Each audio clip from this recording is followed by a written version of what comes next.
The title of the book is Governing Locally Institutions, Policies and Implementation in Indian Cities. Very interesting book for two reasons. One is, of course, the topic of research, which is governance at the urban level. And second, the book is authored by two people who are related to each other. And in fact, as you can guess from the surname, they are father and son. Okay. And both are related to the Center for Development Studies because the book was based on a research project that was housed in CDS during 2008 to 2014 period on a fellowship from the Indian Council of Social Science Research. And the first author is Babu Jacob. He is a very senior IAS officer, retired, and retired as the Chief Secretary to Government of Kerala. And he has long years of experience in governance at different levels. And complementing him is actually his son, Suraj Jacob. Suraj has a master's in economics from JNU, followed by an MPhil in economics from University of Cambridge in UK, and a PhD in economics from Stanford University in the US. And he currently works at Teachers Development and Policy at Asim Premji University, and has also been a kind of chief executive of a very important non-governmental organization called Vidya Niketan, based in Rajasthan. Okay. And Suraj is also related to the CDS because he's a visiting fellow at CDS. He was wondering whether his visiting fellowship has been over, but it's not yet over, and it is continuing. So I think a very warm welcome to both Mr. Babu Jacob and Dr. Suraj Jacob back to CDS. And the way we are going to do this is that they will first talk about the main points of the book. I think Suraj is going to do the presentation. And this will be followed by three very distinguished discussants. The first discussant is Mr. Venkat Koshi, who also retired as Additional Chief Secretary to Government of Gujarat in 2005. And ever since, he has been very active in higher education. And nowadays, he's actually an advisor to the PT Foundation in University in Ahmedabad. He has also been, I must say, long years of experience and governance at different levels. He has been the founder, managing director of the Tourism Corporation of Gujarat, among various other things. He has worked in almost every single, department of the government of Gujarat. And then we have Professor Jay Devika, whose research transfers different disciplines. She's basically a historian by training, but nowadays she does a lot of work in the area of governance. And at the Center for Development Studies, she's heading the research unit on local self-government, and has done a fair amount of fieldwork oriented research in urban, as far as urban governance is concerned as well. Then we have Dr. Narayana. Dr. Narayana is with the Asim Premji University at the School of Governance and Policy. And he has a DPhil from Institute of Development Studies at the University of Sussex. And he has also been a consultant. He has also had long years of experience in governance because before he became an academic, he was actually a journalist. And he publishes regularly in both Kannada and in English. And he has also been a consultant to the Karnataka government to urban governance in the city of Bangalore. So we have three very distinguished discussants to comment on the book. And then, of course, at the end, we will have the publisher, representing the publisher, which is the Cambridge University Press. We have Miss Anvesha Rana. She's the commissioning editor of Cambridge University Press. So she will join us, and she will have the last word as far as this book talk is concerned. So very warm welcome to all of you. And now the floor is on to Suraj. Suraj, you can take about 40 minutes and thereabouts. And I request the discussants to take about approximately 10 minutes each. And then so that we can have some discussions from the floor as well. Okay, over to you, Suraj.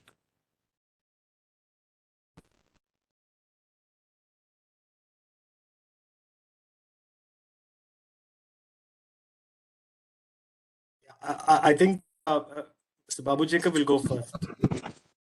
Okay. Mr. Jacob, you have to unmute yourself. You're still muted. Yeah. Thank you very much, Professor Sunil Mani, for making this forum available to us to present the book that we have written and recently published. And very good afternoon to all the participants. They are all, I understand, from different areas of academic and bureaucracy. And particularly, let me mention about the presence of Sri K.J. Alphonse, Member of Parliament. And it's nice of you, Alphonse, to join this, to listen to this. Thank you, sir. Thank you, sir. This book is on running of government, or rather running of governments in a democracy. So in a democracy, we have governments at different levels, run by representatives of the people. That's why we call it a democracy, and India is a large democracy. But for local people, for their public services and local needs, how a distant government, distantly located, and administering over a large territory, so administered by representatives of people. So the ideas come down across the world. Well, originally John Stuart Mill started mentioning this, but down the line, it has been accepted across countries, and it exists in all developed countries already, and even in a century or more, of local governments for local affairs. So for local people, they need to decide for themselves what they need, especially basic civic services. And the advantages are that the local government is proximate and therefore accessible. And a local government can be more responsive because it is very closely related. You can go to a councillor and ask why I'm not having a regular water flow in my tap. So with a distant government, you can't do that. So they become directly accountable. And much more than this is the important fact that only a local government can become a participatory government, where people can participate in decision making, in running of the government, even though they are not elected. Everyone is not elected, but through sabhas like Ward Sabha or Town Sabha, people can actually take decision which their representatives will implement. Actually, it's happening in several countries of the world. Now, India also accepted the fact that local governments are necessary. In fact, India accepted it as early as mentionable year is 1871, when a popular leader said popular representatives of people should be allowed to manage their own affairs. This was Sir Feroz Shah Mehta, who later on went on to become president of the International Congress in the 1895 Calcutta session. After independence, though initially reluctant, Jawaharlal Nehru appointed a committee to see how government could be carried, development could be carried out by the community, by themselves. Later on, other political leaders who were prime ministers appointed other committees. So we are familiar, all of us are familiar with the names of Balwant Rai Mehta, Ashok Mehta, L.M. Singhvi. All of them went into these aspects, and all unequivocally endorse the fact that local democracy is very essential for development and for deepening democracy. And prime ministers, later prime ministers, especially Rajiv Gandhi, then V.P. Singh, and P.V. Narasimha Rao, they were ardent supporters of local government, and they came from across the spectrum of political affiliations. And came the 74th Amendment for urban government and the 73rd Constitutional Amendment for panchayats. In this book, we have basically looked at the urban situation in India. But there is a lot of commonality, I understand, between what is happening in the urban and in the rural sector as far as local government is concerned. So the 74th Amendment, a strong platform thus came. A strong platform was built because it was felt that our panchayats were not really strong, municipalities were not strong, and the only way was to plan a big provision, a detailed provision for democratizing and functionally empowering local governments, and that came in the form of the 74th Amendment. Now, what has happened? So, are not local governments managing affairs in our cities like water, sewerage, street lighting, cleaning, cleaning the streets, and things like that? Unfortunately, not. And see, take the case of Kerala. In general reckoning and Government of India assessment from year to year, Kerala is featured as the most decentralized one. But in Trivandrum city, where I'm speaking from, the water supply is not provided by the corporation. The city corporation, the city government, elected city government, a popular government, is also a consumer of water. Although according to the constitution and the Kerala law and the Kerala rules, it is that very same corporation which has to run the entire facility for providing water. But they are just a consumer for their own offices, toilets and all. Like I am a citizen, is a consumer. So where is that decentralization? Because this water supply is among the 18 functions exclusively decentralized under the Indian constitution to the local government, local city governments. And the Kerala law is supposed to be one of the best. That's what bureaucrat scholars have written among the laws of the Indian states. But this is what is happening in Kerala. And I was speaking to a municipal chairman, Trikakara. We did a lot of field research in this one. I personally went to all very many places which are listed in the book and talked with mayors, ex-mayors, political leaders of different political parties to find out, and to the internal working, the standing committee chairpersons, the Trikakara municipal chairman. Trikakara is very much heart of the Ernakulam city. He was saying that for washing the dirty linen in the health center he has, he cannot engage anybody because the state government has fixed a daily wage rate, which is far below what the washers there demand, and he cannot do anything about it. Similarly, if you look at very many things, there is no real decentralization. But is there not a law? There is a law. The law empowers completely on the city governments. There are rules that empower. But so then what happened? The administrative processes, the administrative and legislative processes are such that they have drained out the force of this policy of governing locally in translating the policy made by the national level politicians and state level, in translating that policy into instruments, policy instruments, using a technical term. In the translation process, all the force of the law disappeared, and the whole thing came under the control of bureaucracy often, and under the influence of past practices of administrative procedures, without looking to the ultimate aim of the central intent of the policy change. So, and these obstacles are hidden. A casual observer or even a scholar who will compare the laws across, say, different states and compare them with the constitutional provision of 74th Amendment, you will find, oh, beautiful. In fact, people have written, Kerala law is the best. But the law has hidden provisions which drain out its force. The law, on the one hand, says that all these the listed functions in the Constitution are transferred to the local government. But the rule will say differently. The rule will say that the state government may make rules to administer these matters. And following the rules, there will be orders which subvert the original provision. So,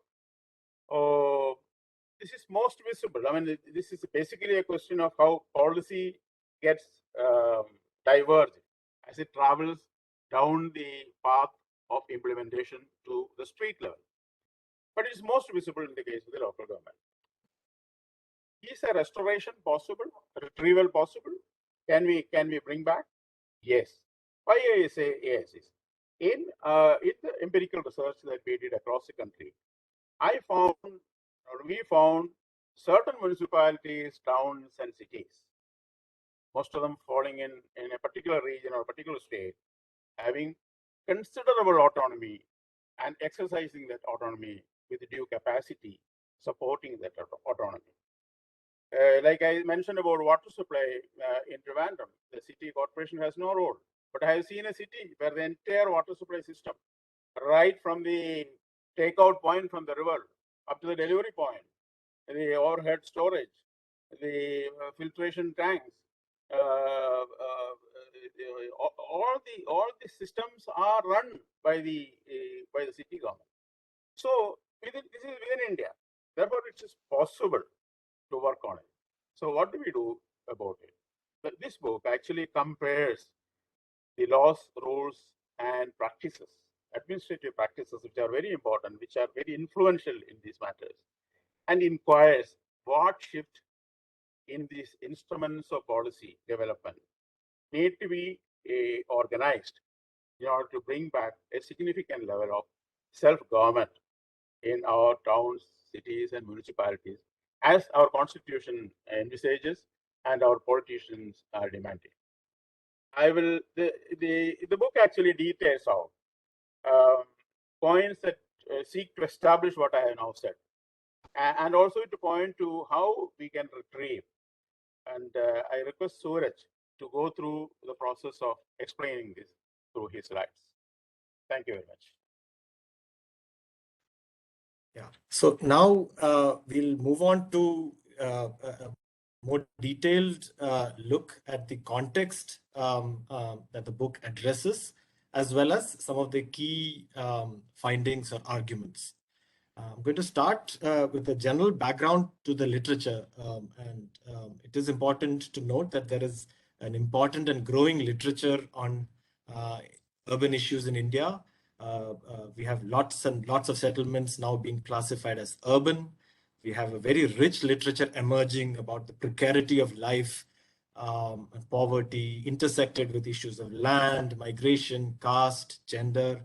And so there's a very lively literature along these lines. There is also a related but different literature on different forms of activisms and right to the city.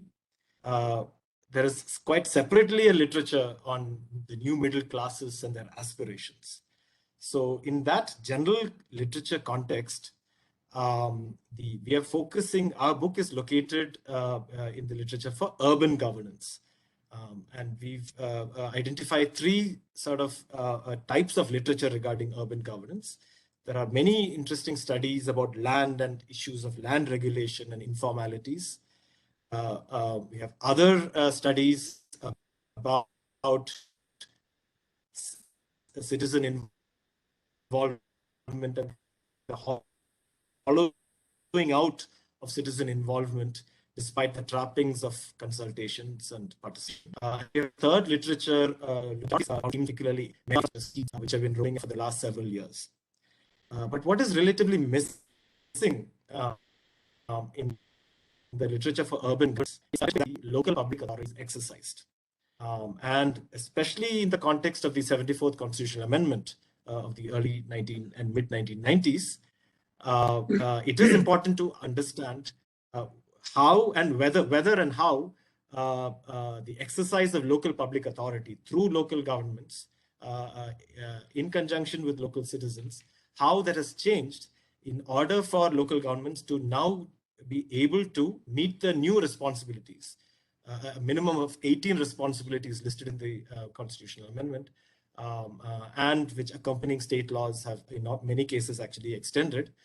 To what extent have city governments changed and absorbed these new responsibilities, and to what extent are decentralized services actually being carried out, whether it's water supply, sanitation, and so on. So this is really the part of the literature that our book addresses. How exactly are local governments going about the governance responsibilities that have been devolved to them? The book compares several cities in different regions of these three states, Gujarat, Kerala, and Tamil Nadu, focus being on the Gujarat-Kerala comparison. the cities and the states were purposively selected, but I'm not going to get into details of it. But there was extensive fieldwork over several years, consisting of observations, interviews, field visits, looking at local documents and so on, through which we piece together the argument that we are going to present now. So let me go straight to a fundamental factual question. Who actually provides, what level of government actually provides the street, water, sewer, and so on? It was supposed by the constitutional amendment and state laws to be now performed by local city governments. This table shows our understanding of which level of government does so for several sets of municipalities in Kerala, Gujarat, and Tamil Nadu. And what is striking is that in Kerala, most of these services we've determined through empirical work continue to be provided by state government. In Gujarat, they're being provided by city governments, and Tamil Nadu falls a little bit in between, but closer to Kerala.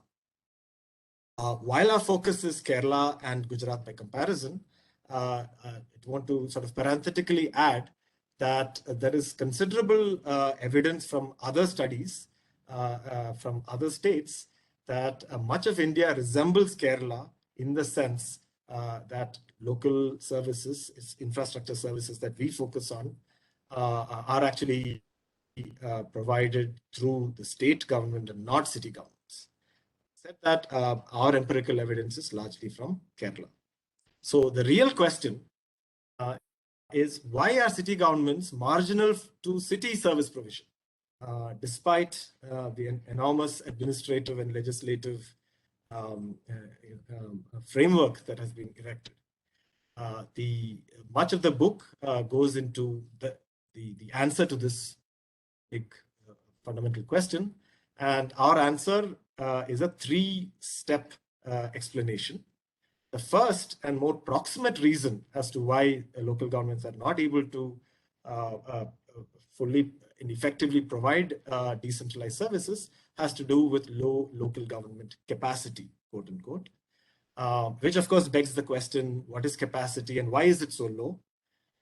Which gets us to the second stage, and we connect low capacity to lack of autonomy. So here we are talking about state-local relations.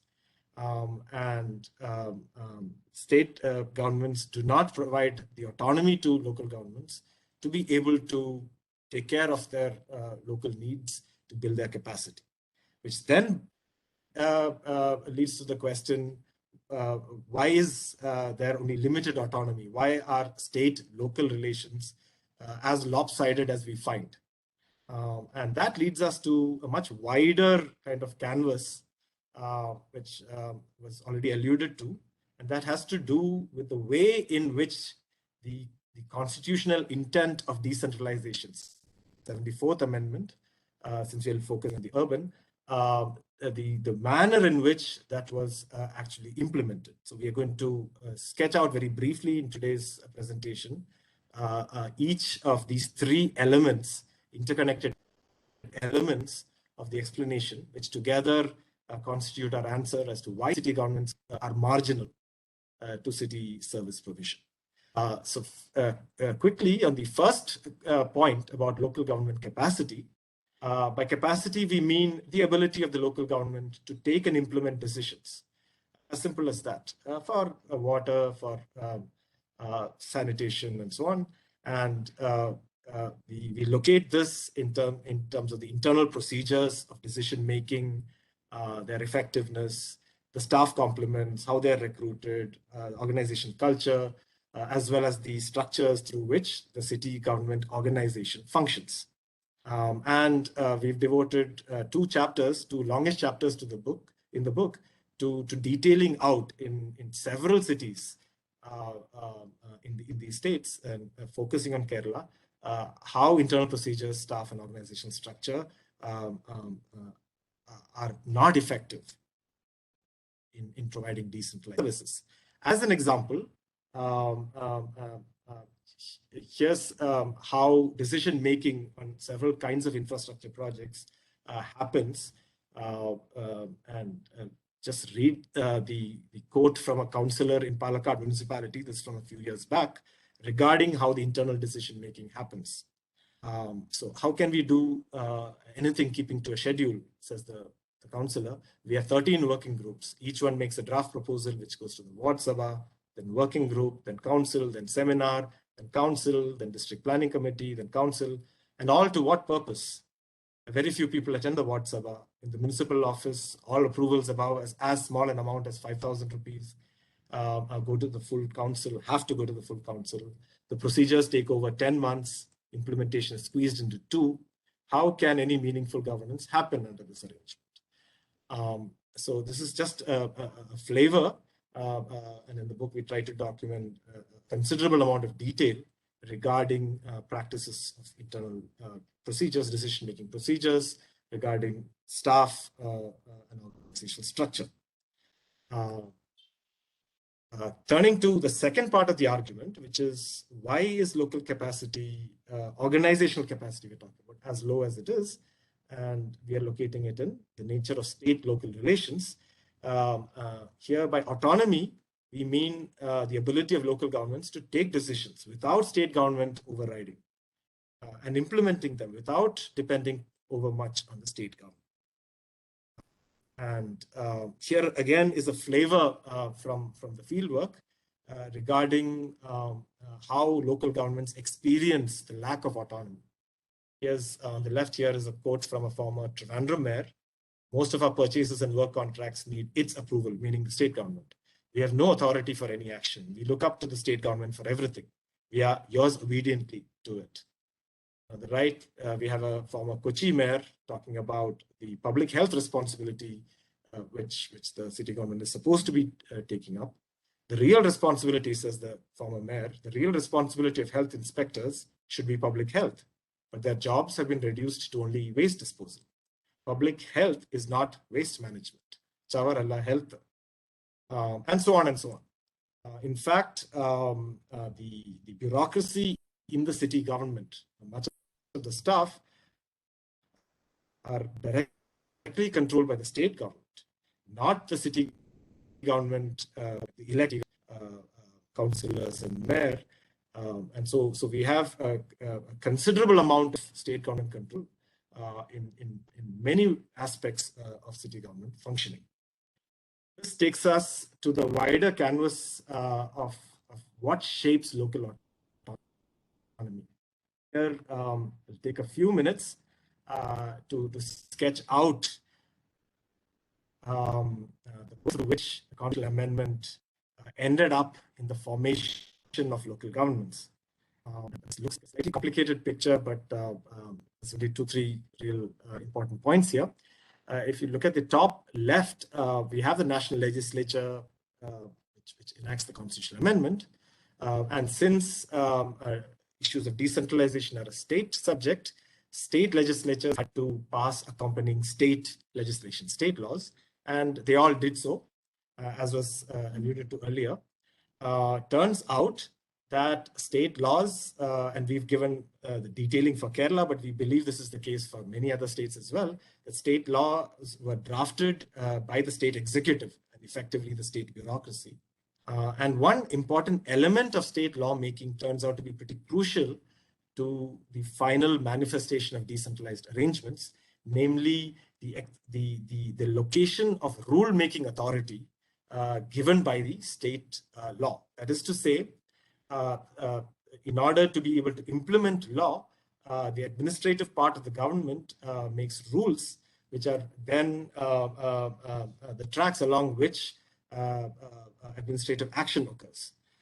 So rules regarding elections, rules regarding fund transfer, rules regarding staffing, and so on. And so it's quite important to be able to locate the agency or organization which makes the rules. Turns out that the state law gave the state government, and effectively therefore the state bureaucracy, power over rulemaking. This is a little odd because it is an interested party, so to speak. Since we are talking about a new arrangement which is redistributing authority and power from one level of government to another. Following that, the state government and effectively the state bureaucracy went on to actually make administrative rules, and these rules took away with one hand what they provided with the other, in the sense of being convoluted and ensuring that there is considerable control that continues to be exercised by the state government. So this in the diagram here, this is what leads to, well, the process 5 here, which is the final organization of local governments. And so we end up with a system where, because of the nature of rulemaking authority given in the laws and the actual nature of the rules, the arrangements of decentralization end up being fairly lopsided in terms of state-local relations. So the book goes on to explore this aspect a little more, about state bureaucracy and rulemaking and decentralization rulemaking. On the one hand, there's a general suspicion of decentralization in the state government bureaucracy. It can be understood in many ways.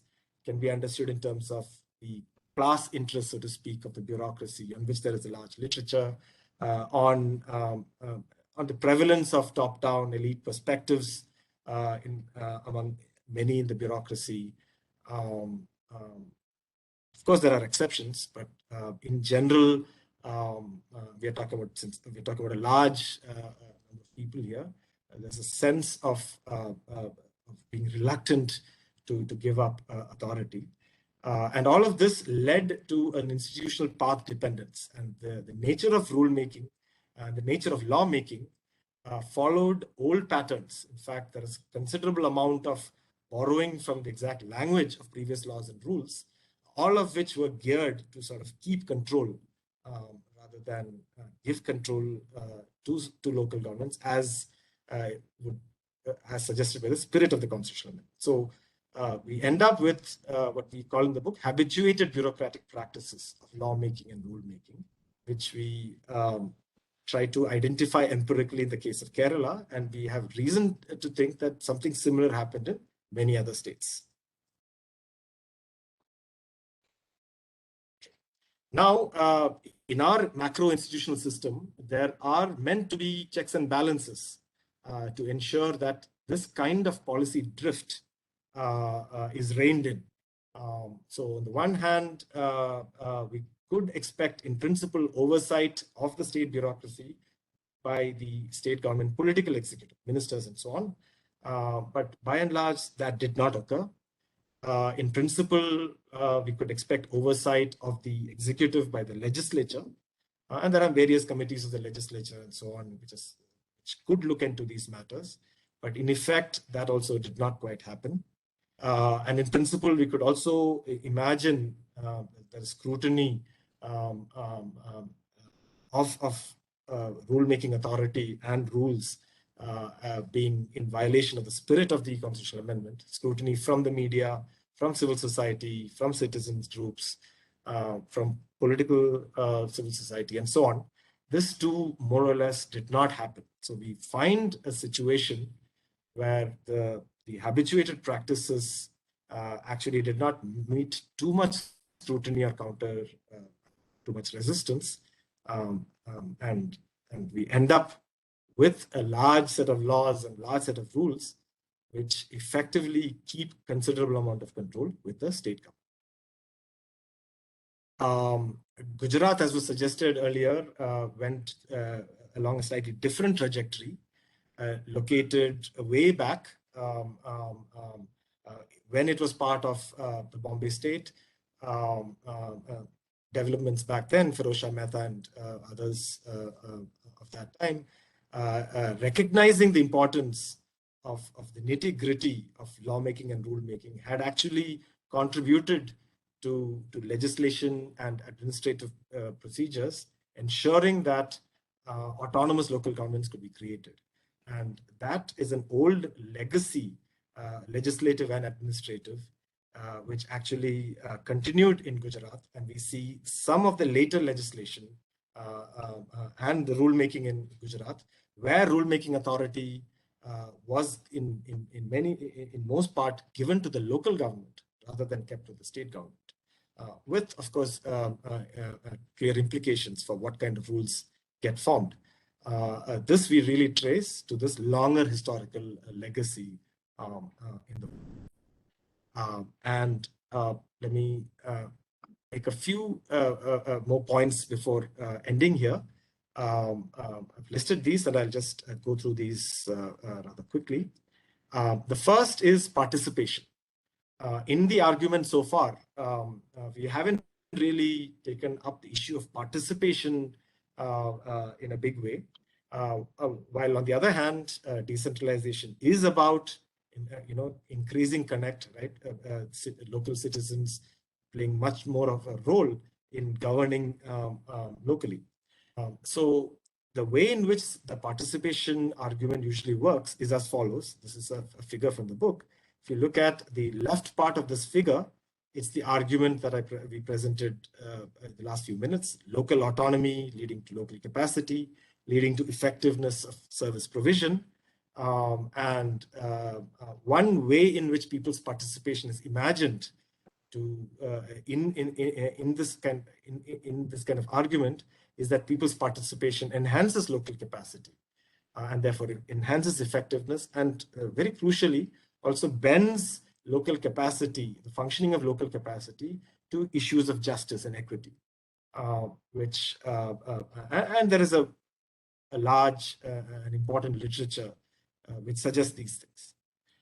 What we have found from field research is that the arrow E here, going from effectiveness of decentralized service delivery to people's participation, is something which actually kicked in, especially in Kerala. That is to say, because of the argument presented here on the left, from lack of autonomy to reduced capacity to reduced effectiveness of decentralized service delivery, this actually enervated, weakened people's participation.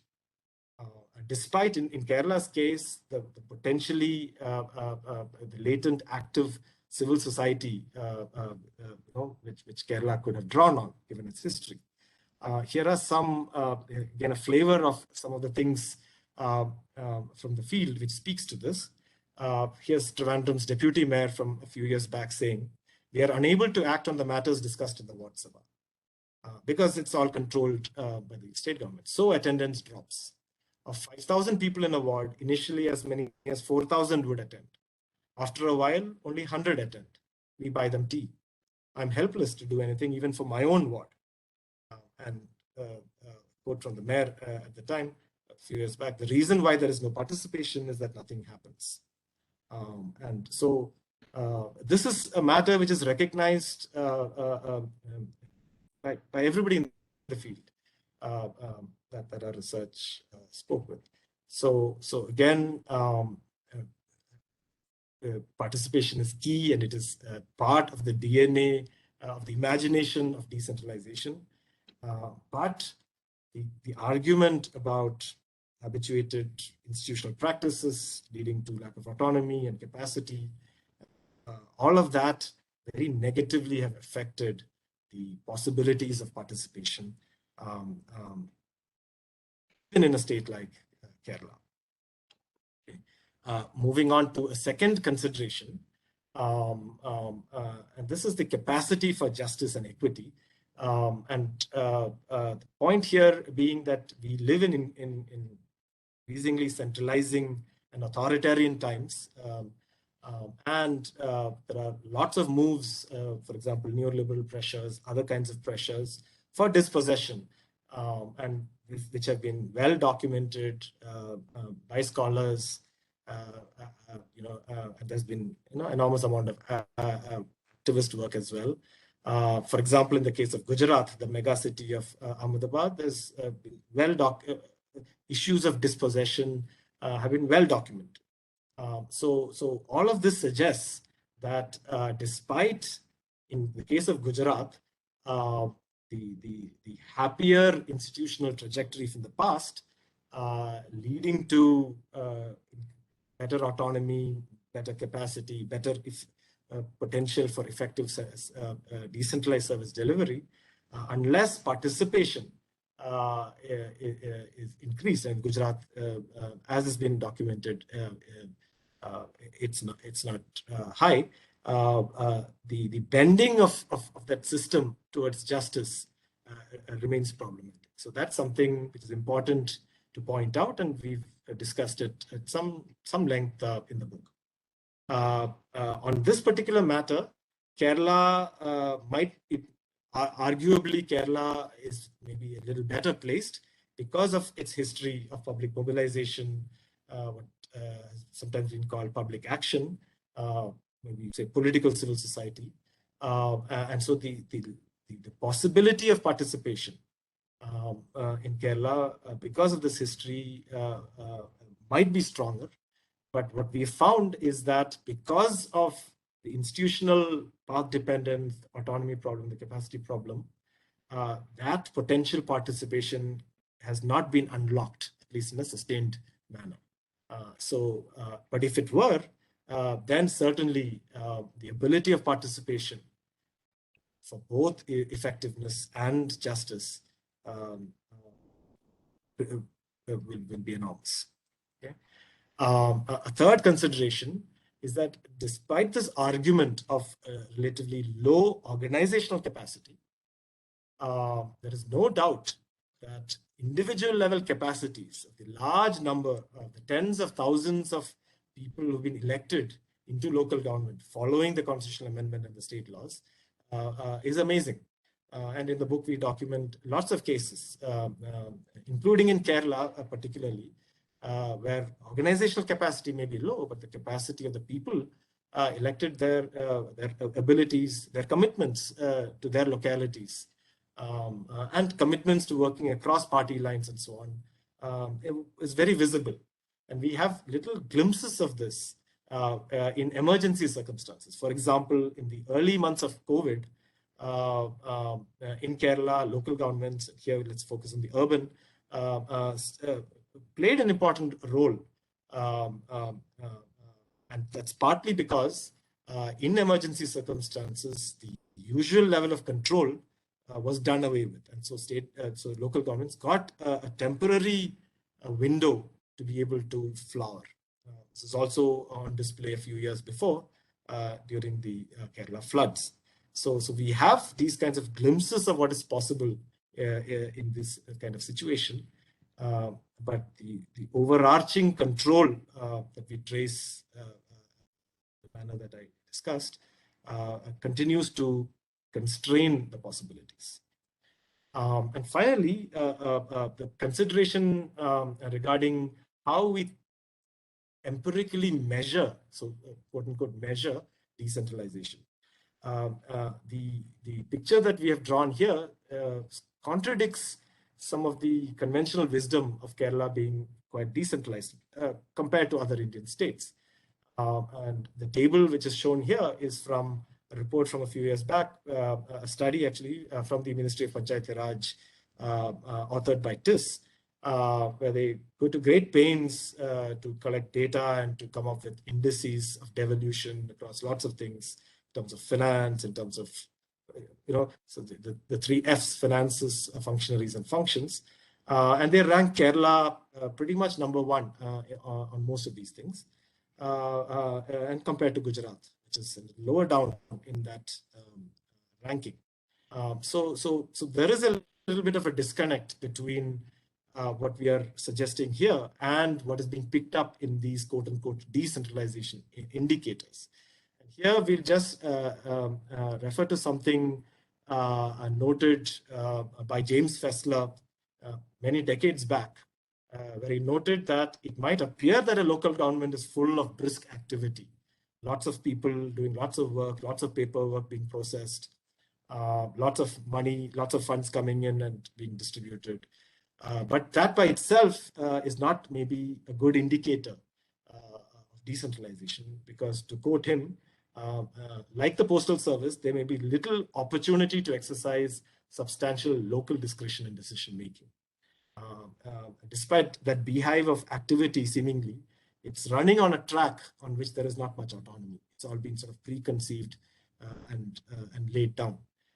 Later work, for example, work of Land Pritchett and Michael Woolcock today, have suggested this as well, using more modern language. So this is something that we've known, but it somehow is not being reflected in the way in which our decentralization indicators are picking up extent of decentralization. So given all that, we see decentralization to be a process leading to autonomous local governments, here, capable of taking exclusive binding decisions and implementing them in the policy areas devolved for them. And so this is a redefinition of decentralization that we offer later on towards the end of the book, based upon our empirical understanding. This is a policy-centric definition. The attempt here is to emphasize what we believe has been underemphasized when people look at decentralization, namely the autonomy part connected with capacity, capability. What often is considered decentralization, such as in these devolution indices, is at best what could be called delegation, shift of management authority from one level of government to the other, but with local governments in most part being controlled by the state government. So this is the very last slide, and I'll stop after this. Taking stock of all of this, how should we think of what's happened as a consequence of the 74th Constitutional Amendment? There was considerable promise that it offered. The first promise was the upsurgence of local leaders. And that's one thing which has happened. Across the country, we've had lots of new leaders coming in, very well documented, lots of rich literature on this, particularly women, Dalits, Adivasis, because of the reservation system. So no doubt this part of the promise has actually happened. But the other parts of the promise of the 74th Constitutional Amendment of decentralization, citizens being able to participate in addressing local issues, what we could consider as deepening of democracy, has failed to happen in any substantive manner. A collective action where local people form local government, and that government, along with citizens, are able to conceive and provide better services, more just provision of services. That hasn't happened. And perhaps the hope from decentralization is that the nature of governance practices could change from, current arrangements, which are very insensitive to citizens, which are very top-down, control-focused, governmentality, so to speak, from that to a much an imagination of a different way of practicing government. That too has not happened. So in the book, we try to provide the three-stage explanation from going from capacity to autonomy to ultimately locating it in the institutional trajectory, creating administrative habits, lawmaking and rulemaking habits, which have continued to keep power away from local governments. Yeah, with that, I'll end it there. Over to you, Professor Mani.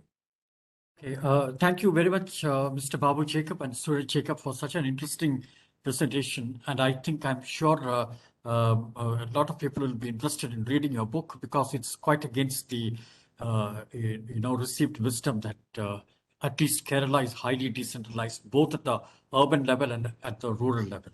But your study, I think, is just showing just the opposite as far as urban decentralization is concerned. Okay. Now, I would now request Mr. C.K. Koshi to comment on the book, and please take 10 minutes. Thank you, Professor Mani, for inviting me to be part of this panel. I'm delighted to be here this afternoon to discuss a book which I believe makes a very significant contribution to our understanding of the field of urban governance.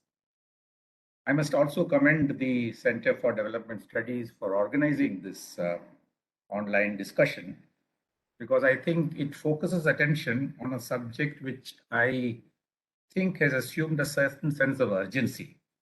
And I think it's relevant even to the mandate of the center, which is, of course, development studies. You see, any discussion these days on the urban sector usually begins with an acknowledgement that India is urbanizing and urbanizing very fast.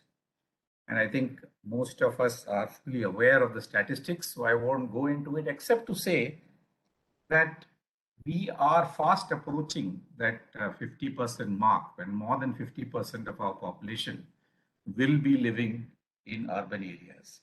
In fact, states like Tamil Nadu, Kerala, Maharashtra, and Gujarat, the figures of urban population are between 42, 47, 48%. But there is a very significant mention of urbanization in the 15th Finance Commission report, which says that already 55.3% of India's population are living in urban-like conditions, because the census of India usually goes by a fairly rigid definition of what they should call as urban. So we are really looking at a country where very soon the majority of the population will be living in urban centers. And we are aware that between 2011 and 2021, the number of urban cities is up by 2,774. I mean, that is the kind of growth that is taking place in the urban sector. I'm mentioning this only to say that there are enough studies to show that urban centers and cities and towns are in fact the engines of economic growth. And if 50% or more of Indians live in these cities, it is important to study how they are governed, how these cities, which are supposed to take care of the economic development of the country, are being managed. In fact, there's a McKinsey study which says 58% of the GDP is generated in urban cities. So I think it's important to place Suraj and Babu's study against this backdrop of rapid urbanization and acknowledge the fact that they are focusing attention on centers and engines of urban growth. And it is very, very important to understand and to appreciate how those centers are governed, for the simple reason that these centers will, in fact, determine the future of the country. Way back in the 60s and 70s, when Babu and I were in school and colleges, we were governed by a paradigm that India lives in villages. And Mahatma Gandhi famously said, the soul of India lives in its villages. And all poverty alleviation programs, all development programs was targeted at the rural areas. Now there is a paradigm shift. And I think it is important to understand and appreciate that paradigm shift, that we are now going to address a new India where the urban sector takes center stage. Well, against this background, because I was keen to set this study against this particular background, I think against this background, I will quickly dive in and touch upon three important takeaways, which for me, in a very subjective way, are learnings from reading this book. But first, a small and quick caveat. Babu has been discussing this book over the last couple of years. We have brainstormed together, and I was lucky and privileged to point him in some directions when he visited Gujarat in connection with gathering material for the book. So this book is a little personal for me. I also claim, I hope lawfully and in the best interest, that I am involved in this book. And therefore, it is a matter of a certain subjective satisfaction that I get when reading this book. And mind you, this book deals with two cities, one in Gujarat and one in Kerala. So one city in my Karma Bhumi and one city in my Janma Bhumi. So I hope you will appreciate that whatever I say is a subjective appreciation of this book, which is very close to my heart. The first big learning from reading this book is that it is authored by a father and son team. Now, Professor Mani very correctly pointed out that this is a welcome thing. It's wonderful. And we all appreciate the fact that there has been such a collaborative effort spanning 2 generations. But to me, that is not the important thing. The important factor of this collaborative partnership is the fact that Babu and Suraj come from 2 separate worlds. Babu, like me, is a dyed-in-the-wool, hard bureaucrat with all our defects and our good points. We have been brought up in the tradition of the Indian civil service. We were in the dust and heat of politics, in implementation of policy at the field level, and later on in helping the formulation of policy. Suraj, on the other hand, comes from a different world. He's from the hallowed halls of academia and studied in one of the few of the best institutions of higher learning in India and in England and in USA, a PhD from Stanford, MPhil from Cambridge, coming with the best credentials. But it is the collaboration of these 2 that has produced what I consider to be a preeminent work contributing to the study of urban sector. The combination of practice with theory. So while Babu threw up and drawing upon his very rich experience, brought up a series of very interesting phenomena, experiential data on what he has experienced, it was left to Suraj to put it in the perspective of the philosophic and theoretical underpinnings of what constitutes a real study and inquiry into what is happening in this urban sector. So between them, and I think they've done it brilliantly, it's a seamless collaboration. There is no part of the book which is exclusively written by Suraj or by Babu. It is merged seamlessly so that what we ultimately read is a perfect blend of the theory and practice of urban governance.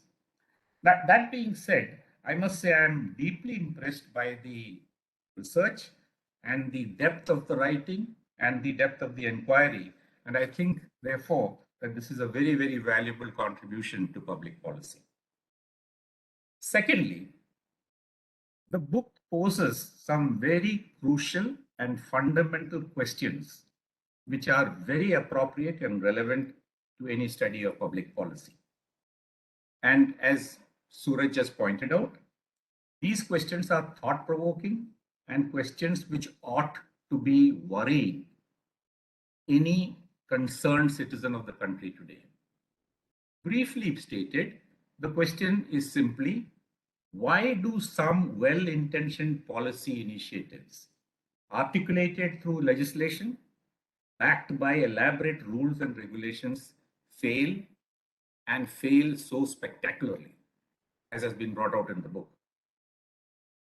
That question is, of course, then zoomed in to a study of what has really gone wrong with the implementation of the 74th Amendment, which is a part of changing our constitution and therefore ought to have had dramatic effects down the line. In my opinion, the entire book is an exhaustive, well-documented and well-argued thesis which attempts to answer this question. And Suraj and Babu, I think, have done so by first stating upfront what they think is the actual outcome of this constitutional amendment and the rules and acts thereunder. And they do so, I think, with a fair amount of humor. And I really chuckled to myself when I read the description of the famous flooding of the bus station in Trivandrum, and later on the circular issued by the government as regards purchase of books by municipal corporations. Now, this is very interesting, and I think this is the kind of vignettes that make the book eminently readable. And people who have not read it I would strongly recommend you to look at it. It's almost like a chapter from Yes Minister as to how 5 ministers rushed to the site of the flooding and tried to solve the problem with very little effect, and how a circular from government specifically prescribed as to what books and from whom you could purchase it as far as municipal corporations are concerned. The third important takeaway for me is the reasons and conclusions arrived at after an in-depth examination of what has really gone wrong in the implementation of the devolution or autonomy to the third sector, to the urban sector, local bodies. Now, it is interesting to note that Parliament passed the Constitutional Amendment Act in 1992. So it's 30 years since that act came into being. And I think 30 years is a fair amount of time to judge the efficacy of this measure. And that is precisely what Suraj and Babu have done. Stepped back and looked at the data on the ground for the last 30 years and asked the question, what has gone wrong, if anything has gone wrong, and what is really happening at this third strata of governance. You know, in 92, when both Babu and I were probably senior officers in our respective states, he in Kerala and I in Gujarat, there was a lot of excitement when Rajiv Gandhi was piloting this bill and Manishankar Iyer was speaking from every rooftop as to the promise of the 74th Amendment. And we felt that this could be a game changer. And it was mentioned that this is in fact a game changer. And it brings legitimacy to the third tier of government, democracy at the grassroots level. But I would like to take my own mind back. And again, I beg forgiveness because it's a subjective approach. I remember that some of the kind of fears and apprehensions that we had were as follows. Firstly, will the elected representatives at the third tier, at the local body level, have the maturity, the sobriety, the ability to handle the powers that the government is giving them? Question number one. The second apprehension was that critics of the bill said that our towns and villages, 73rd and 74th Amendment, are ridden with caste politics. And this will be sabotaged because caste politics will take over and nothing will be done. The third was, of course, the question that is there a political will to really push this through, or is it just a pipe dream? And fourthly was whether the financial resources would be available to these fledgling new centers of accountability and governance. The surprising thing which I learned from reading this book is that none of these fears really mattered much. The actual problem lay elsewhere. And it is these unintended consequences of passing the thing that really hit at the root of the proper implementation of the bill. And Suraj just explained what those real concerns were. It was not caste politics. There was no question of members of local bodies being illiterate or not educated. These were not important. What was important was, as he very succinctly put, the low capacity. And he explained in great detail what that low capacity meant. And I must pause here and narrate a little incident that Babu told me while he was writing this book on this question of capacity. I'm sure he'll forgive me because I find it is not figured in his book, because when he narrated it to me, it was hilarious. Mr. Koshi, I think we are running a little late. I will take exactly two minutes more. Okay. So Babu told me that he visited the headquarters of a corporation, I won't mention which, and wanted to meet the person in charge of the water supply scheme. And he was told that this is the gentleman. He was introduced to a person and he was told this is the person. So Babu asked him, are you an engineer? What have you done in water supply? So he looked very little shamefacedly and said, I'm only the plumber. The plumber was actually running the entire water supply scheme, of course, which was heavily dependent upon a parastatal body. I will conclude by saying that Suraj mentioned the way forward. Is it a very bad situation? Are we supposed to be pessimistic? Are we reached a dead end? And he mentioned why it need not be so. And I think the sobering thought is that India is a large and diverse country. We have different states with different political and cultural ecosystems. So no size fits all, and different cities and different states are grappling with this problem in different ways. But he mentioned that deepening the spirit of democracy, the rise of competent leaders, and a change in the mindset of the working of government would in fact go a long way in retrieving this from the state that it is in. Thank you very much for giving me this opportunity. Thank you.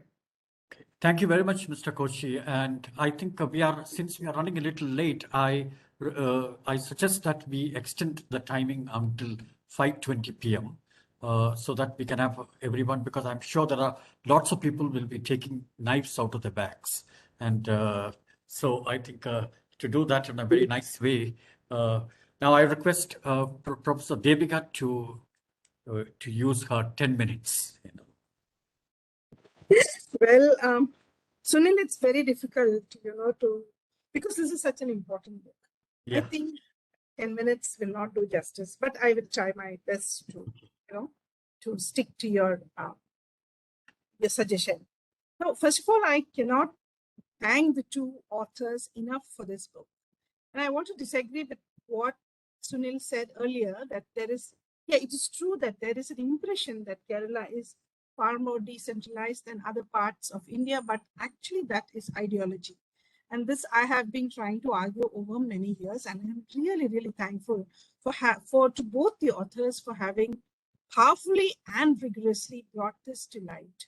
This is something that has troubled me throughout my fairly long period of research on it. And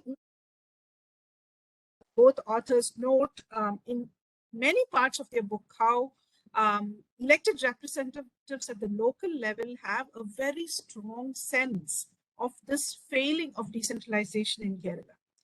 I have also come across several interviewees who have told me in very, very colorful terms how this hampers their efforts to do anything serious in the local.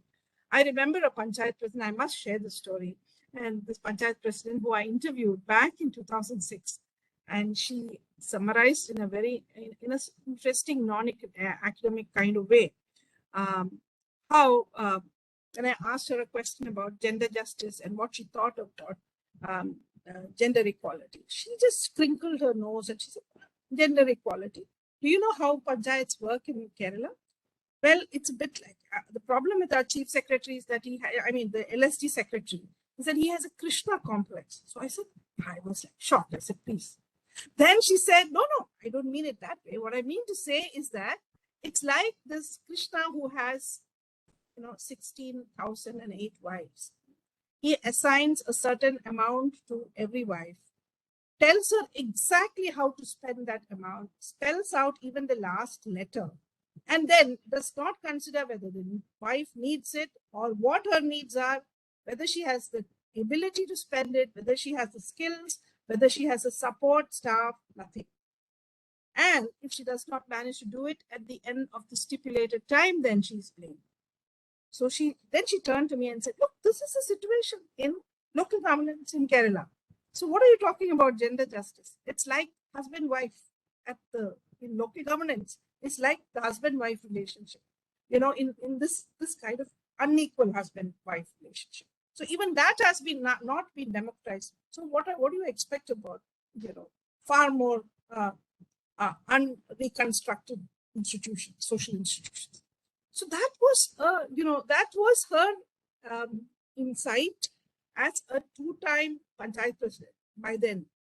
And remember, this is back in 2006. So and of course, in the course of the past 15 years, I've seen, for example, Dr. M. in his study on fiscal decentralization, very, very strongly argued that we have to stop referring to this framework as LSG, because he says it's not local self-government, it is local government. He has said that several times and in fact reinforced it considerably from his own studies on fiscal decentralization in Kerala. And of course, and you might remember that after the first 5 years, when there was when some scholars began to review decentralization in Kerala, there's the great pitfalls of district level, the so-called technical code, of how it could derail, how it was completely housed with retired bureaucrats who had neither the commitment nor the experience of actually leading local led, local planned development, was actually flagged by scholars like Chatukulam and M.S. John. So, this, but then none of those studies have brought out this conundrum with so much clarity and rigor as our two authors, and I congratulate them for this book, and I really thank them. And of course, like you mentioned, there are moments in the past when the alternative had come to light. For example, in the wake of the floods of 2018, when it became amply clear that if unnecessary controls on local governments were removed, they would live up to the promise of actually becoming local self-governments, and thus making the category of local actually meaningful and rescuing it from the hollowed usage of some in the service of relatively narrow political ends through welfare distribution. These were apparent, but then there was an attempt to persuade the government to learn from the lessons of this experience, but it came to nothing. And yeah, coming to the book, of course, I mean, Suraj and Babu Jacob have given a fairly detailed account, so I will not try to repeat that. I can only say that it's an excellent exploration of urban governance in India, and the methodology is particularly important. It employs a comparative method, which we call the embedded multiple case approach. And methodologically, this is very powerful and allows us to, I mean, it's very superficial to say that there are many differences between Gujarat and Kerala. Surely there are differences, but then those are not differences which have any real bearing on the question that the authors are trying to ask. And I especially want to commend the historical approach that they've taken to making sense of specific regional patterns. And again, I don't want to talk a lot about the arguments which have already been laid out. My own, I just want to reinforce these arguments with my own research into housing in Trivandrum. I mean, I kind of, in that research, explore this maze a little bit, but this book actually proves a great eye-opener to the immensity of the problem. In my work, I saw the deep disjunct between the rhetoric of participation and governance, which I understood as autonomy and capacity of the local governments, and the actual business of governing the local, which appeared not really chaotic as clueless. No one seemed to know where some rule or the other was made, or if higher authorities, which mostly meant state government functionaries, deemed it. Every decision traveled through an unbelievable number of posts. Technical groups were not part of city government, seemed to have no real commitment, looked like dens of nepotism even. Participation often produced nothing but what the feminist scholar Lauren Berland calls cruel optimism in the so-called empowered women workers at the bottom. Worst of all, in most of my field work, I noticed that elected members, Kurumashri leaders, Asha workers, all of these people who actually function at the local level had developed considerable democratic capacities. They had solutions workable at the local level for which there was, however, neither platform nor any funding. All these observations are confirmed by your larger study of urban local governance. And in a context in which urbanization is accelerating in Kerala and capital making itself a presence everywhere, I think it's important to heed the insights from this work if we are indeed to remain committed to democratic development. Of course, I do fear that we are no longer committed to it. That's another matter. Now, the book also raises some questions that are beyond its remit and very, very crucial for all of us who are interested in extending democracy through decentralized government. And I want to focus on one of these, especially for Kerala, the question that the authors raise about public action. Why were the factors that created public action in the past not able to counter the incursions upon local autonomy by the state government? Now, the book does make some guesses. It argues that it may not be really due to the weakening of public action, and that argument about weakening public action is attributed to me. It says that this was more likely due to the nature of mobilization in the past, emphasizing right-seeking and pressurizing the state and highly influenced by the state, which made it heavily dependent on the state. Now, my response would be, first, decentralization to be effective in the way that you describe it, and I agree with those arguments. The party interested in it, that is the CPM, would have had to build upon the capacities engendered by the public action it fostered. And here I disagree. These were not merely right-seeking for sure.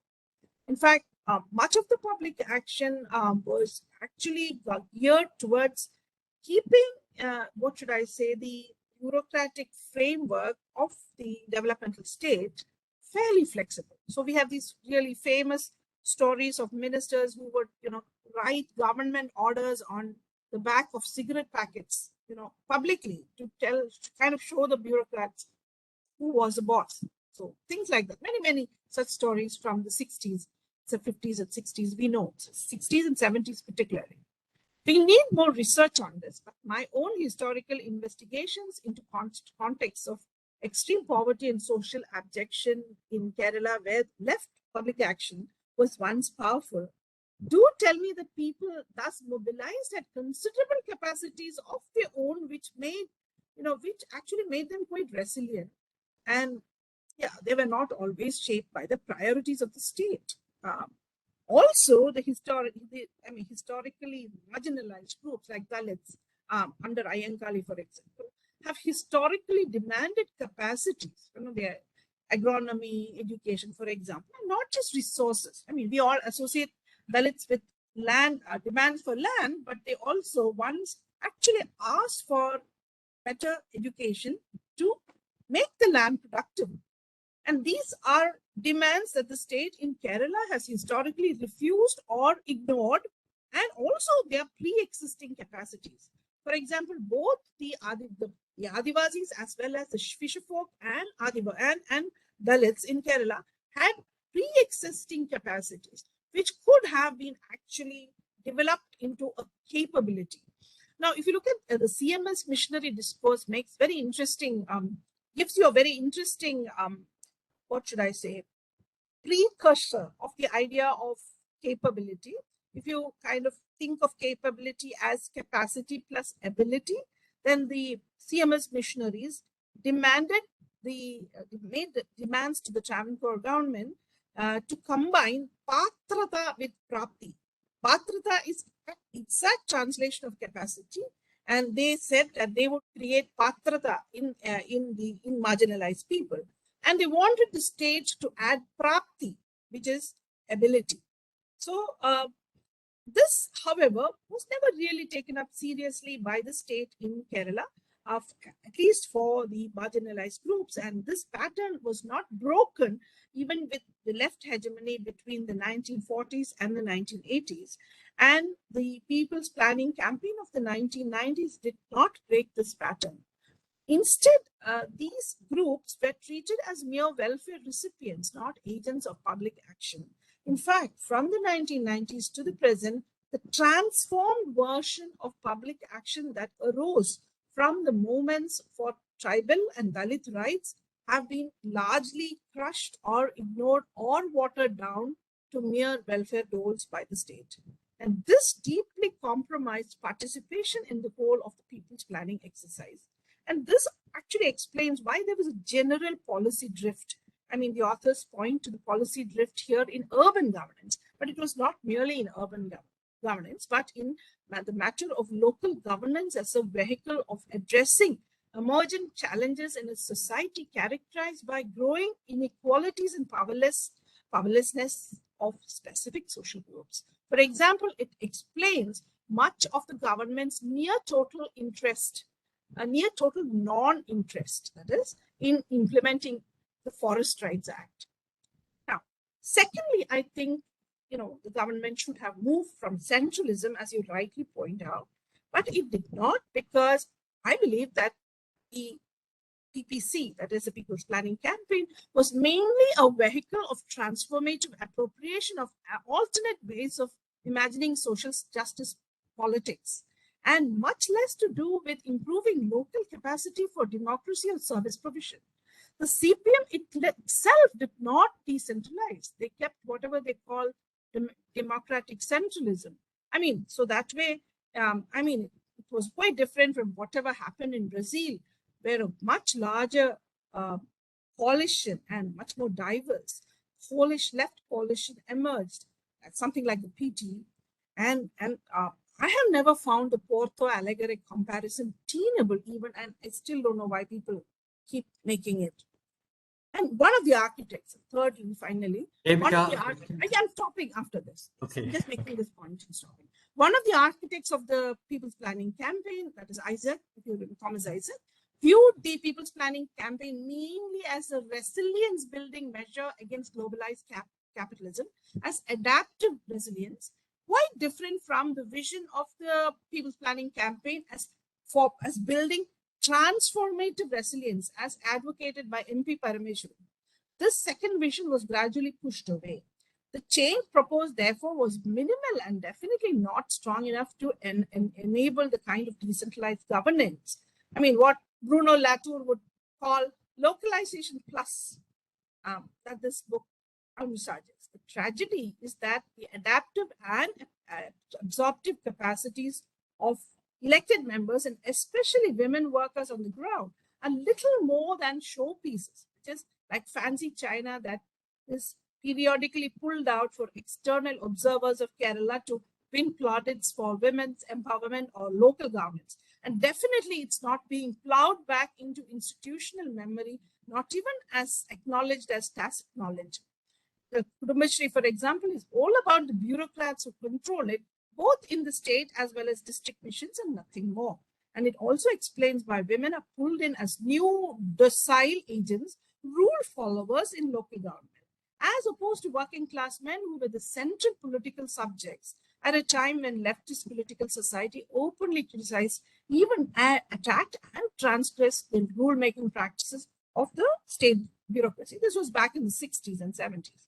And this, I think, also explains why the left does not really wish to strengthen decentralization by adding new political subjects, even when that may help solve pressing development problems. I want to stop by pointing to the current development conflict, with what we call human-animal conflict, all over Kerala, suffered by forest fringe farming communities. By actually making forest fringe farmers political subjects in decentralization, this problem can be solved. But we will not even consider it, because the framework should not be changed for the reasons that I've just explained, the reasons which I think are relevant. And stop here. Thank you very much once again for this wonderful book. I do hope you translate this, you get this translated into Malayalam, because the Malayalam, I think Kerala's reading public definitely deserves more than just ideology and self-congratulatory pats on the back. Thank you. Okay, thank you very much, Devika, for those wonderful points. I now request Dr. A. Narayanan to make his comments. Thank you, Professor Mani. Thank you, Suraj, for inviting me to be part of this interesting discussion on an interesting book. I'm personally very thankful to the authors, and Suraj knows the reason, which is that in Azim Premji University, when we wanted to start a new course in the sense a paper, not a program, but a course, on urban governance, one of the things that we found that we didn't have any material to rely upon. So, in fact, as Professor Ashutosh Vasne has observed on the back cover of the book, we have a lot of literature in understanding rural governance post 73rd Amendment, but similar kind of literature is absent for some reason with regard to the 74th Amendment, although we have a lot of scholarly works on various aspects of urban governance and 74th Amendment. For example, with regard to the 73rd Amendment, when on the occasion of 25th anniversary of the 73rd Amendment, the government of India, under the leadership of Mr. Iyer, Manishankar Iyer, brought out a 3-volume study, which is also a kind of report, but an unusual kind of report to be produced by the government on the 73rd Amendment and the story of post 73rd Amendment rural governance in India.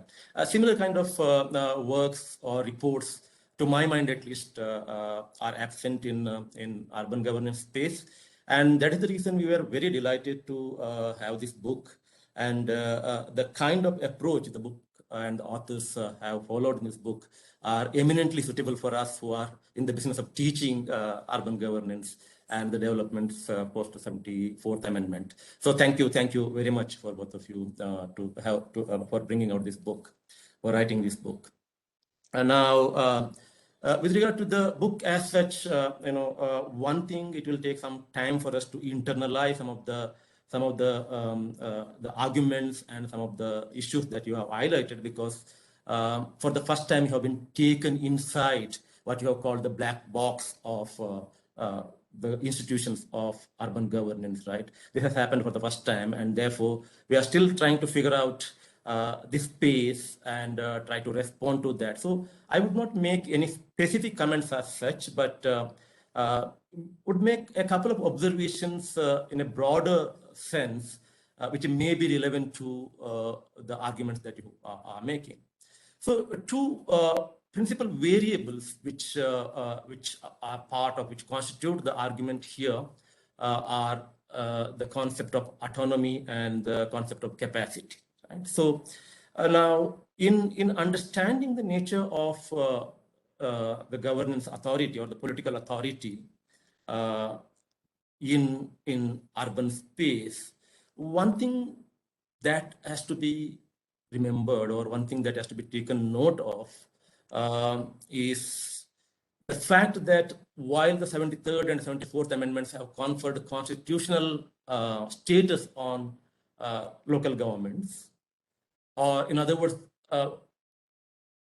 while the amendments have constitutionalized the local governments, and now they owe their existence to the constitution, not to the state laws, they don't constitute a third tier of the Indian federal system, right?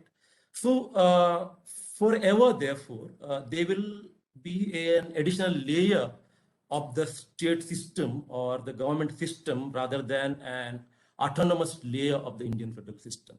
Now, whether it is feasible, whether it is possible, whether it is desirable, I'm not getting into that that question, that debate. But as long as they are a simple additional layer of the government and not the federal system, then this question of autonomy, to what extent they are autonomous, will remain an open question, right? So, so how do we imagine the concept of autonomy at this level is something that I'm still trying to figure out, because the autonomy that we refer to when we refer to the way the state governments operate or the governments at the national level operate will be very different from the concept of autonomy that we will be able to conceptualize here. That's one issue. The second issue is urban governance space is a politically contested space, and it is more politically contested than the extent to which rural sites of governance are contested. In the sense, every level of government and politics in this country wants to have a share in the pie of urban governance. National governments want to have some role in it. State governments are unwilling to give up their role, and the local governments are trying to assert themselves in the backdrop of the autonomy, whatever autonomy has been granted to them, and in the context of constitutionality that the amendments or the Constitution has granted them. Now, and in addition to that, I think cities being the engines of economic engines, market will also have a stake, right? Capital and the market has its stake in urban space, and therefore I think capital and the market will be more comfortable when national level and state level governments have better control over the cities rather than local governments. So in this contested space, how do we imagine the question of autonomy? And in a context where autonomy is a bit fuzzy reality, what is the way we can imagine the idea of capacity there? Whose capacity are we talking about here? So these are some of the issues, not centrally addressing the arguments that you have raised, but then tangential to them, but then I thought maybe relevant. But more importantly, of course, as the previous speakers have said, we can't do justice to this book by commenting on it only for 10 minutes, but in the constraint of time, let me conclude by saying one thing. So what else is there in the book which makes this a very valuable contribution to literature on urban governance and useful for people like us? I think although the authors have said that in this book, in answering these questions, we are rather opening up the black box, which they have done in a very nice way. The contribution really is taking the debate of decentralization further. To me, it is a post-decentralization debate on governance. Right? Long ago, while analyzing the 73rd Amendment, Peter Ronald D'Souza made this observation that 73rd and 74th Amendments are sort of second wind of democracy in India. And ever since the received idea or wisdom has been that as long as you decentralize, as long as you decentralize in letter and spirit by devolving power, functions and finance, things will be taken care of. And if there are problems, and these problems are mainly because devolution is incomplete. Now, this book tells us that no, that's not the complete story. Even after you devolve on paper, or even after you devolve, the story of decentralized governance might not be complete. How to make local governments more local? In raising this question, I think the contribution of this book lies. In other words, it is this question which makes this book extremely valuable. The question is how to make local governments more local beyond the idea of decentralization. Thank you. I'll stop there. Okay, thank you very much, Dr. Narayana, for distilling out the positive aspects of the book. Now we have about 20 minutes and thereabouts for discussions from the floor. I can see some very high-profile persons sitting in the audience, so what you could do is just unmute yourself and raise the point. Some people have already started discussing the book in the chat box. But I think it would be better if you actually unmute yourself and ask the question directly. So the floor is open now. Okay.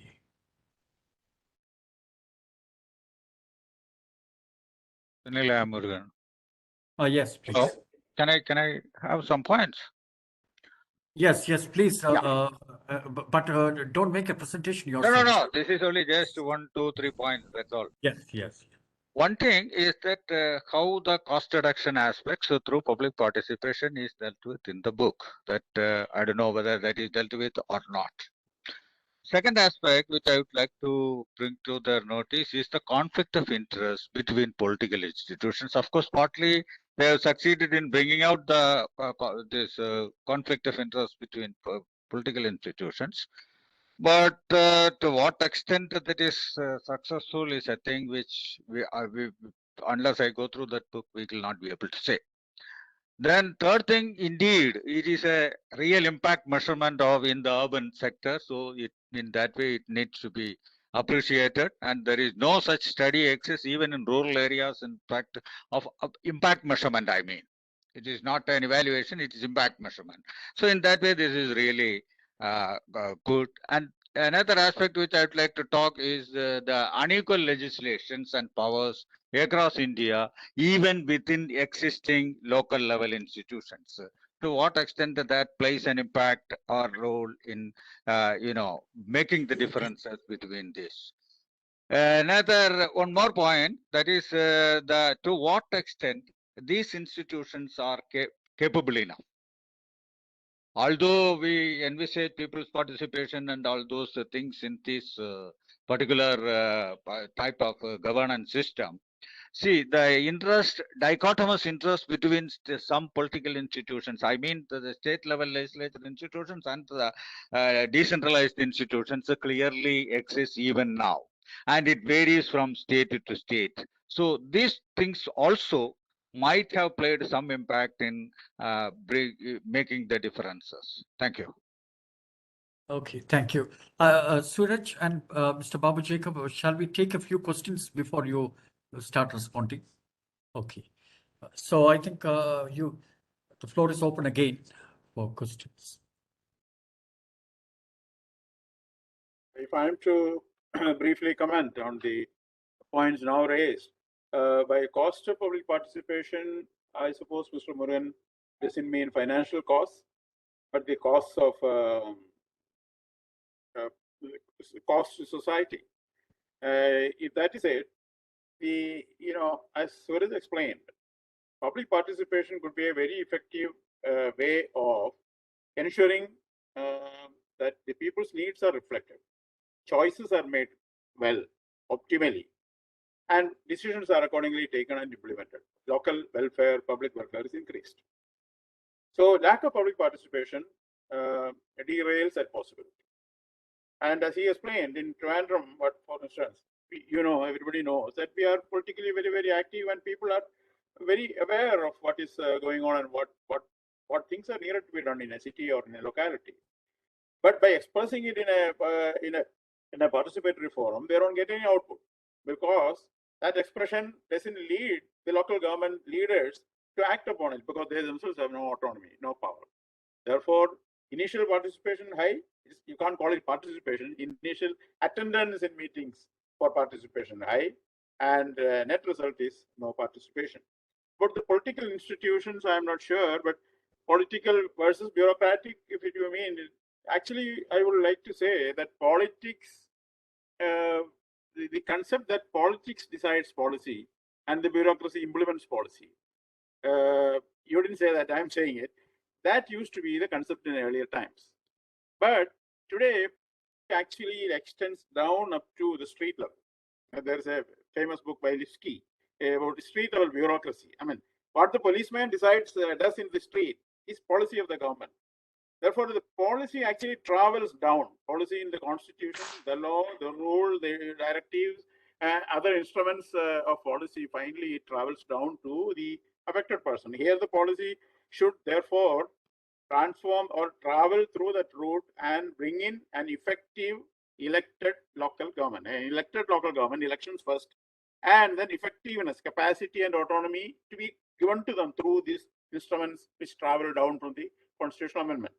That traveling process did not happen.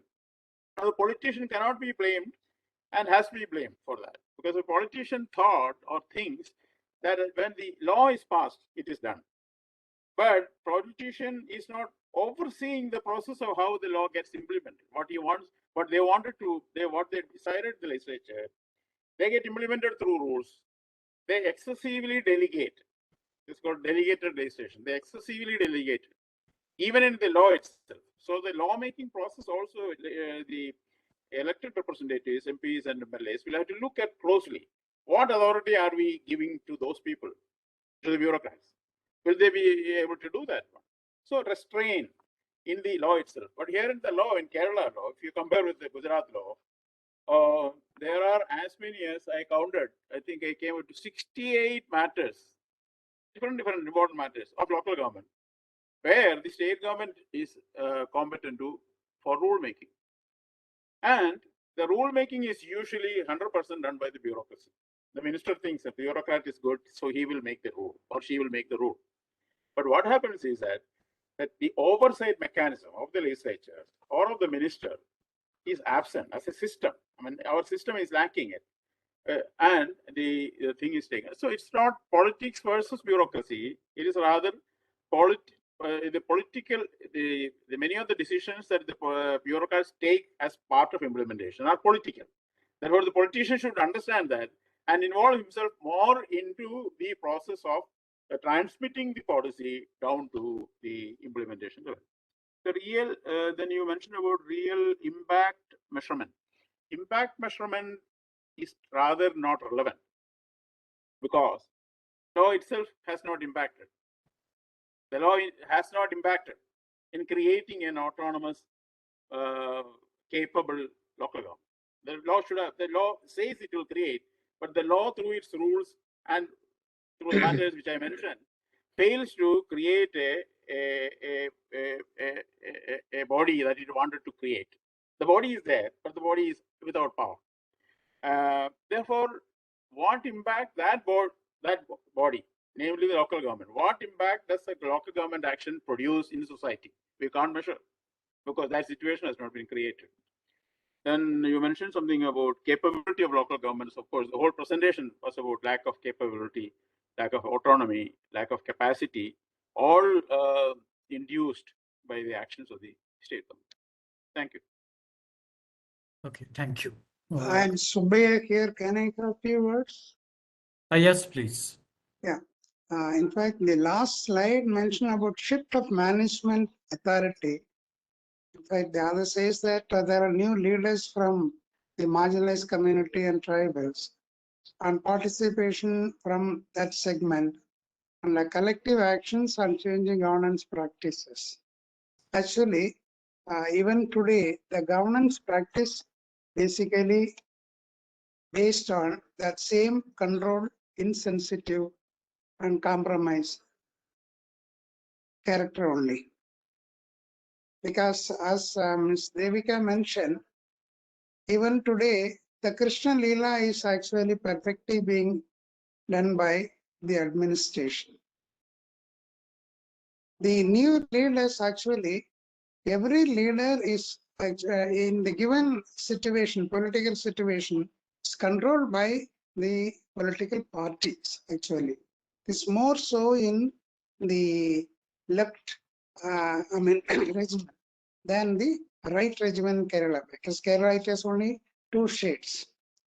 Then Mr. Koshi mentioned that it doesn't matter about certain issues, maturity, ability to handle the power, caste politics, political will, and financial resources. Actually, it matters a lot, actually. The maturity, actually, people, they talk about many issues on many government policies, but they don't understand really what it is at the ground level. That is a problem even today at the panchayat level.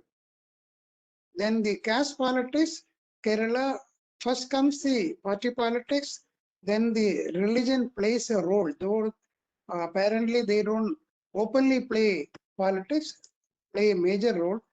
Then comes the caste politics. It is there, we cannot deny the ground reality. But in fact, the decentralization, now we are only conducting exhibition rather than implementing the 73rd or 74th Constitutional Amendment. According to 73rd Constitutional Amendment, there are 29 subjects devolved upon the panchayats. Though we have given at least 40% of the budget provisions to the local panchayats, all these 29 departments do not have any autonomy in implementing the schemes. In fact, none of the states we actually do practice the decentralization as provided in the 73rd Constitutional Amendment. Now, I think this book is more descriptive than prescriptive. Anyway, thanks. I wish in the second edition they will include more prescriptive measures than descriptive. Thank you. Thanks. Sunil, Okay, thank you very much, Sankar. can I take half a minute? Yes, yes, of course, yes, of course, yes. In fact, no, I wanted to raise many points because it's an interesting book, but for want of time, I'm not getting into those points. But let me congratulate both Babu Jacob and Suraj Jacob for writing this book, because it's raising many interesting points, and it will be very useful for policymakers in different states, particularly Kerala, and for local government leaders also. Now, I just want to draw their attention to a study that in CVS we have done 10 years back.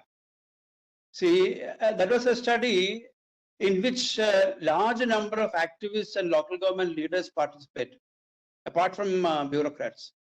And we have clearly shown how bureaucratic capture had happened in Kerala, and how the cobweb of regulations introduced by the state government. Of course, no, certain things are coming from the central government also, but mostly from the state government.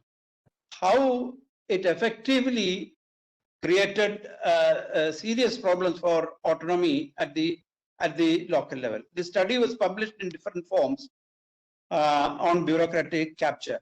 Now, several details of this process of capture and reasons for that, and how the mechanisms operate, these things were examined by the CDS study. Now, I'm drawing your attention to this study because follow-up actions were made. That study did really influence policy making in the state. You mentioned in your presentation that 10 months are taken for making the plan, and finally 2 months will be given for implementation. That's the kind of calendar being imposed on local governments. During the last 5 years, this has completely changed. Next year's annual plan is made before the beginning of the year. That is the kind of cycle which has come. That change was brought about by the CDS study, because this study was taken seriously by the UDF government and later the LDF government also. And while framing various kinds of rules and regulations, the government had brought in many of the insights of the study, which were probably given by the local leaders and local bureaucracy. So I think, the changes, I'm saying this because I was personally responsible for introducing many of those changes. This change itself is very, very big. I mean, the plan, it took 10 months to formulate and then only 2 months to implement. It was true, but it got completely changed. Plan could be made earlier and implemented throughout the year, and which had major impact on the sectors. These kind of changes will have to be brought into the analysis. Probably your book is having those things. And second, listening to many of the comments here, see, there is a difference between the idea in the textbook and what is being done at the local level in practice. Very often academia, the tendency is to look at the copybook and then see what is happening at the local level. Many often the copybook itself is completely flawed. In my opinion, everything that that are related to local delivery of services cannot be done at the local level. Such autonomy is not democratic. Such autonomy is not democratic. In fact, no, there should be an idea regarding what is to be done at what level.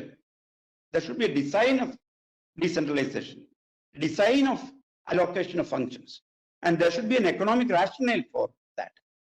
And I would like the authors to examine this also, because they have raised some interesting questions in comparison between Gujarat and other states.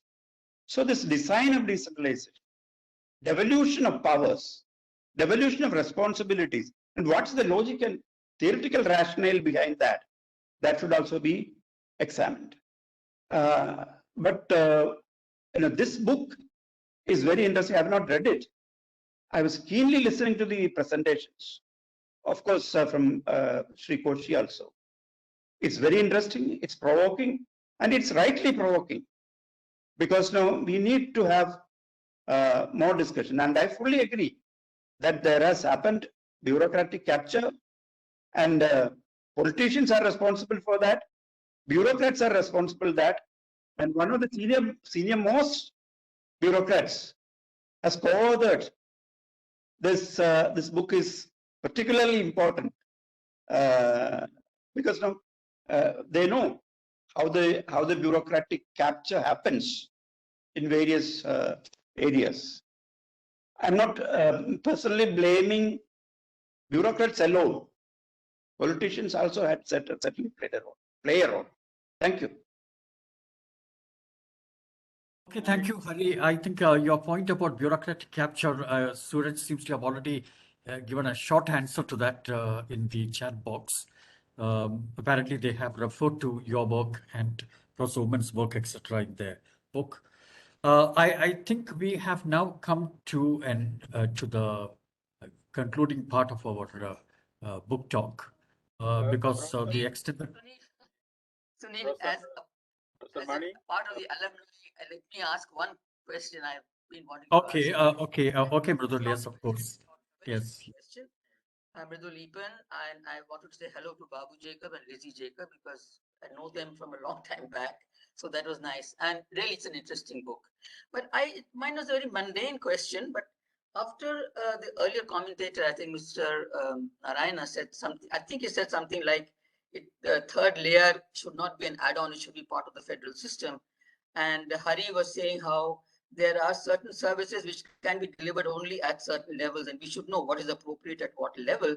So I just wanted to ask you, how many of the major public utility services were decentralized after decentralization?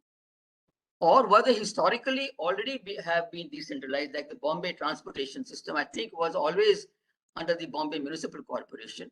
So how many were decentralized after decentralization? And how many historically continued to be state-led, like the electricity and power or the water or the transportation in Kerala? I just wanted to have a quick answer from you all on that. Shall I? The major public utilities, the major public utility services, not everyday tasks of the bodies, okay? Thank you, Brother Lipan, for the comment. And I remember I had occasion to discuss my work with you at some years back while the research was going on. I hope you will remember that. Regarding the actual decentralization, in fact, even in Kerala, the local governments were in fact decentralized prior to 1970s. But what happened was, based upon recommendations from the World Board, financing bodies like World Bank, we went in for creating state-level behemoths to create for providing electricity, for providing water, sewerage, all this. So in that process, these got centralized. And even with the decentralization, with the including constitutional amendment, that centralization could not be reversed in effect. So these things were, in fact, in Kerala at least, it was decentralized, many of these services. But in those times, because there was no developed water supply systems, or sewerage was almost unknown. None of our towns even today has sewerage, or such issues. Technologically, it was poor, bad times. So in those days, probably it was not very visible. Only that the municipalities were in fact in charge. But anyhow, after it was taken away from them, even the new decentralization has failed to give it back to them. Regarding Professor Harilal, thank you for your comments. I have just one sentence. I have not seen the study reports, CDS, I will go through, but we have seen your articles on bureaucratic capture. I agree completely with what you said. Namely, bureaucratic capture is not merely a bureaucratic capture, it's also the administrative mechanism that we are practicing. Namely, the minister would think that a rule making is entirely for the bureaucrat to make. And the bureaucrat also doesn't apply his mind. And I don't think secretaries to government take care to go into the intent of a rule and then work on it. Hardly anybody does it these days. So this has created a situation where you think it's bureaucratic capture. It may not be a deliberate capture. It is bureaucratic inattention and political lack of oversight. Both combined produce an effect which is reversing a policy which the politician took at the highest level. Thank you. Okay, And thank you. can I ask Professor Mani to, give me 1 minute to tell KJ Alphonse to thank you for sitting through and for listening to it, and also for with the request that you exert your influence and maybe spread the word to the extent possible that we need to bring in more local government in India. Okay, thank you very much, Mr. Babu Jacob. And I think we have now come to the end of our book talk. And I request Ms. Anvesha Rana, commissioning editor of Cambridge University Press, to say a few words. And I must thank her because she's actually on holiday today. And as you know, today is a holiday in certain parts of the country. And she has taken a few moments off from her holiday to come and sit through the whole presentation. So I now request her to say a few words. And that will be the last. Thank you, Professor Mani. That is very kind of you to say so. And thank you everyone for joining this on behalf of Cambridge University Press. I'm very thankful that all of you have taken the time today to join us for this. Especially, I want to thank both authors who have been an absolute delight to work with. And to pick up on the points that a number of people here have made today, that Suraj, I'm eagerly looking forward to a second edition. I am sure that I have more stakes in that than all of the participants who have commented that that's must certainly be a follow-up to it. And even better if both of you should decide to collaborate on a book entirely new that will not just be an update on this one, but it will address a number of significant questions and this very enriching discussion that has stemmed from our gathering today. So I will, as the commissioning editor, it is always, you know how it is with us, that we are always greedy for new work. So not only do I look forward to a number of new research coming from both of you, but also from CDS at large. And I'm very happy to say that there are a number of scholars there whom we have been speaking to. I do hope that very soon in future, we will have a number of books from there. And generally, it's just my pleasure to thank everyone once again. And I do look forward to a number of other discussions, hopefully soon, that we will have. And that is all. Thank you again for joining us today. Okay. Thank you very much, Ms. Rana, for that words. I once again congratulate and thank both Babu Jacob and Suraj Jacob for such an excellent book and also for allowing us to conduct this book talk in CDS. Thank you so much. And I thank all the three discussants, Mr. Koshi, Ms. Professor Devika, and Dr. Narayana, and also indeed for all of you to have taken time off to come and join us. Thank you so much. Okay. Thank you, everyone. Okay. Do feel free to send your book proposals to me if you would like to do that. Yeah. Okay. Thank you. Thank you so much. Thank you, everyone.